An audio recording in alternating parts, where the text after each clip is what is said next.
मौलवी कंपाऊंडमध्ये राहणाऱ्यांना मनपा प्रशासनाने बजावल्या नोटिसा। मात्र भोगवटा प्रमाणपत्र दिले नसल्याने नागरिक आक्रमक। कल्याणमधील अति धोकादायक असलेल्या एका इमारतीचा काही भाग कोसळला होता। या इमारतीमधील 100 कुटुंबियांना त्वरित इमारत खाली करायला सांगितले आहे। काही जणांनी घरे खाली केली आहेत। मात्र केडीएमसी कडून भोगवटा प्रमाणपत्र भाडेकरूंना न दिल्याने 50हून जास्त कुटुंबीय जीव मुठीत धरून त्या अति धोकादायक इमारतीमध्ये राहत आहेत। या कुटुंबियांनी केडीएमसी मध्ये येऊन अधिकाऱ्यांची भेट घेण्याचा प्रयत्न केला, मात्र केडीएमसी सुरक्षा रक्षकांनी त्यांना पळवून लावले। या कुटुंबियांसोबत काँग्रेसच्या महिला जिल्हाध्यक्षा कांचन कुलकर्णी देखील होत्या। समस्या अशी आहे दादा, गेले 2 दिवस मौलवी कंपाऊंडमध्ये एक बिल्डिंगच्या गॅलरीची छत पडली।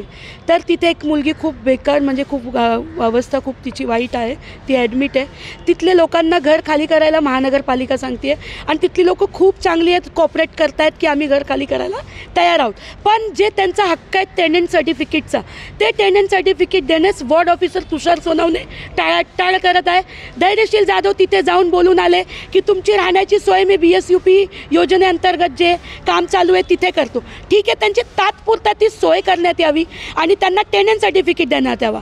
हे लोक इतके अडून बसण्यामागचं एक कारण, गेले 1.5 वर्ष त्यांच्या समोरच्या एका बिल्डिंगचं या लोकांनी असंच गोड बोलून खाली केलं की तुम्ही खाली करा, तुम्हाला टेनंट सर्टिफिकेट देतो, तुमची सगळी सोय करतो।